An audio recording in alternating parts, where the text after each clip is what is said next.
Good morning, it's Gary here, and a warm welcome back to the fourth official here on YouTube. And over 2,300 of you have now hit that subscribe button with over 75,000 views. So a big thank you to everyone for their support in watching the channel. Here to talk about last night's 2-1 victory for Aberdeen at Pittodrie, which sees Rangers now 9 points off the summit of the Scottish Premiership after just 10 games. And we're back in that position where, once again, we've got a Rangers manager under severe pressure, and it's not even Halloween yet.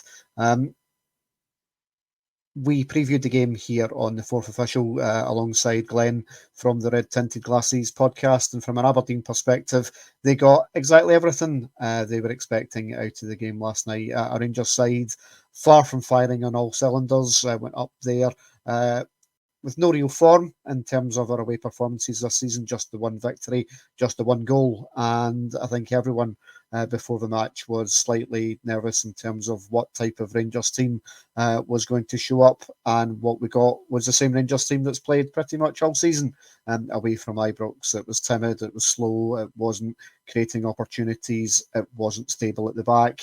And that against an Aberdeen side who are flying and full of confidence, against the backdrop of a Pittodrie crowd who were bang up for it and smelling blood, was a recipe for disaster that Philippe Clement wasn't able to prevent. 5 changes from the weekend performance against St Mirren.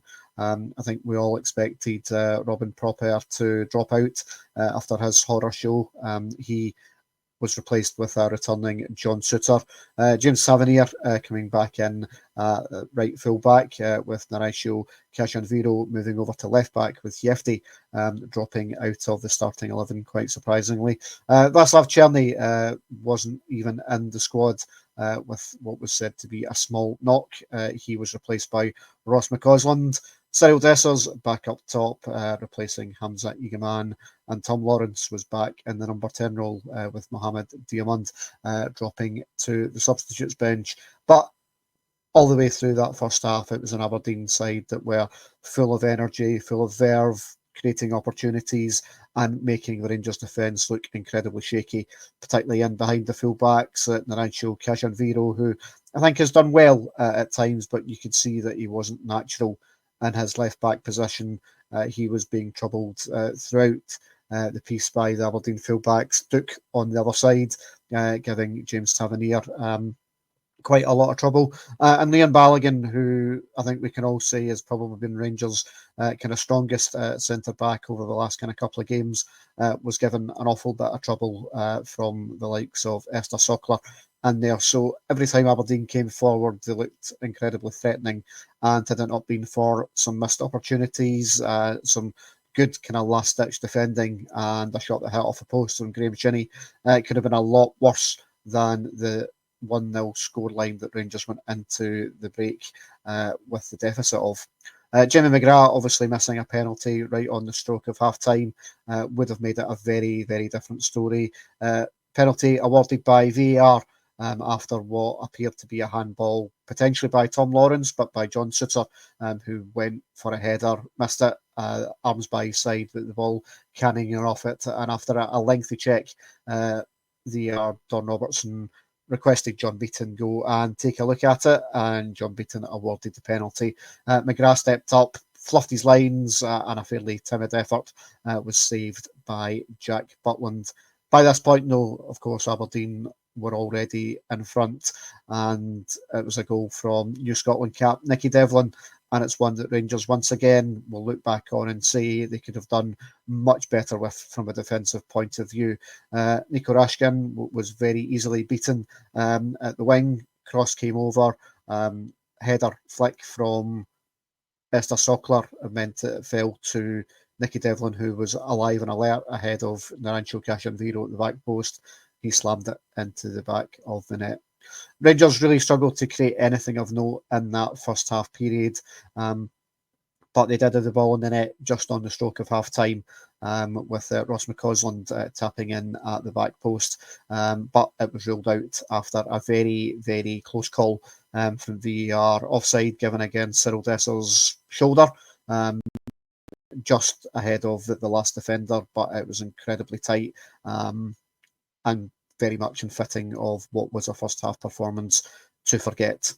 Rangers made the one change at half time, and it was for Dujon Sterling to come on in place of Ross McCausland, who had been pretty ineffective in that first half period, not for the first time this season, and for a game that was going to be full of pace and power and energy.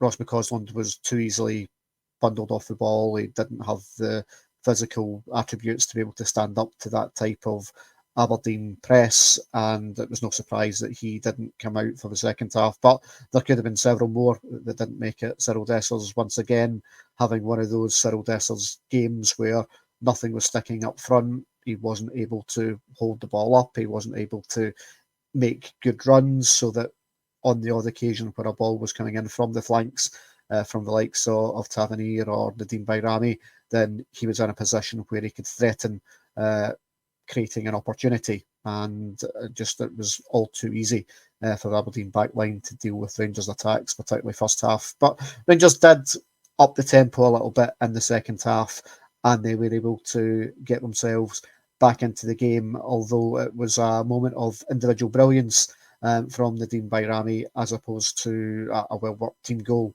Two or three really nice close touches from Bayrami in the box, and he stabbed it home past the Aberdeen goalkeeper, Dimitar Mitov, to put Rangers back on level pegging. And at that point, the Aberdeen crowd, who had been incredibly vocal all the way throughout, particularly the first half, as the game was going their way, were a bit more quiet and a bit more nervous about what was transpiring in the second half. But Rangers really weren't able to capitalise on it and create any more opportunities going the other way, aside from a couple of kind of dangerous whipping corners from James Tavernier, which were well defended.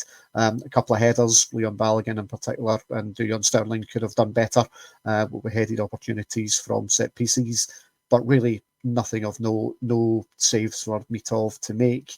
And nothing really to write home about. And then Aberdeen would capitalise on yet another Rangers defensive error at the back. As Shaden Morris, second half substitute, capitalised on James Tavernier making a bit of a hash of an attempted block. The ball falling to Nicky Devlin, who pokes it through the legs of Jack Butland, hits off the post.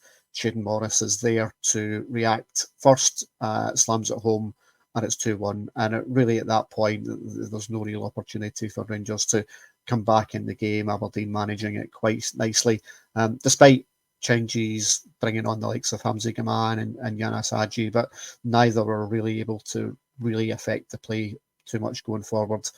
And we're now back in this cycle of a Rangers manager under immense pressure again in October. A lot of people saying that his position's now untenable, to be 9 points behind Aberdeen and Celtic after just 10 games. We've seen Rangers managers lose their job for less than that in previous years. Beale and Gio van Bronckhorst were less far behind at this stage. And it's just really difficult to see how Philippe Clement comes back from this. What doesn't help is then post-match comments from the manager stating that it was one of our better performances on the road. And that, to me, is just gaslighting. It's not looking at the facts. It's not looking at the situation. We played 5 games in the league this season away from Ibrox. We've won one of them. That was a 1-0 win at Tannadice. That was the only game that we have looked even remotely comfortable in. Lost at Kilmarnock, drew at Hearts, who were bottom of the league and are still at the foot of the table at this stage after 10 games. We're heavily beaten at Parkhead and now have lost to Aberdeen. It's just not good enough form. And a manager who talks about a rebuild and talks about giving new players time to settle in. There's only 3 new players on the side last night, and 8 of them were already here at the start of the season. And it can be argued that at least 2 of those 3 new signings, and Connor Barron and Nadim Bayrami, have actually looked pretty decent. The rest of them are all people that were already there, and the decline in James Tavernier is particularly evident in terms of a thing that Rangers weren't able to do in the summer with this refresh and rebuild. We weren't able to get Cyril Dessers out of the team. That 6 million bid from Atlanta United, he didn't go. We weren't able to refresh that position. And with Hamza Igaman being incredibly raw, with Danilo still being injured, we've got no real other options at the top end of the park other than continuing to go with Cyril Dessers.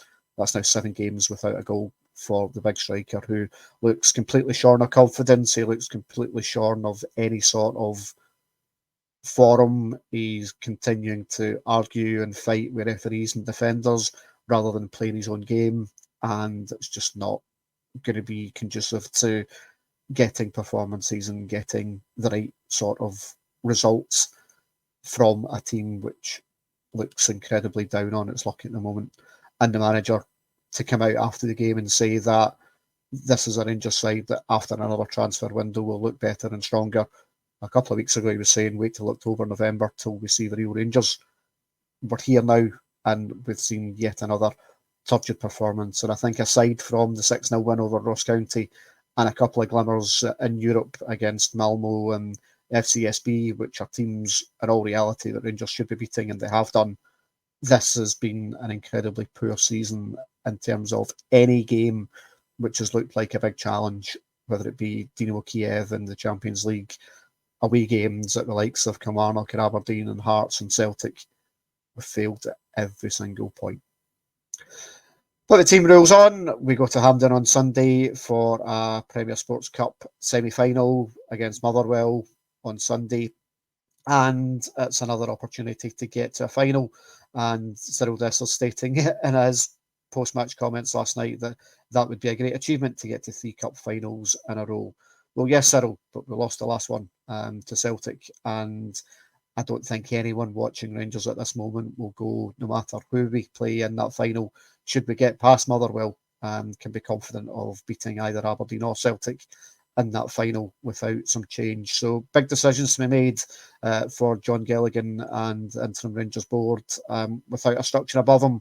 Hard to see how any manager really can do well, but I think it's fair to say the mood of the support around Philippe Clement is pretty much that we're done with him. It's not working. He doesn't have a handle over how to win these difficult games away from home in Scotland, and we all know how the story ends. And when the accounts have come out and shown that 19 million deficit this year, the last thing Rangers can really afford to do is yet again dispense with yet another management team. But it's looking that that is going to have to be the end game for this. It's just when it happens. I don't think anyone can see Philippe Clement coming back from this. Big thank you to you all for watching yet again here on our YouTube channel. Loads coming up over the next few days as we build up to that game on Sunday at Hampden against Motherwell. As always, though, thanks for watching. I'll speak to you next time. Goodbye.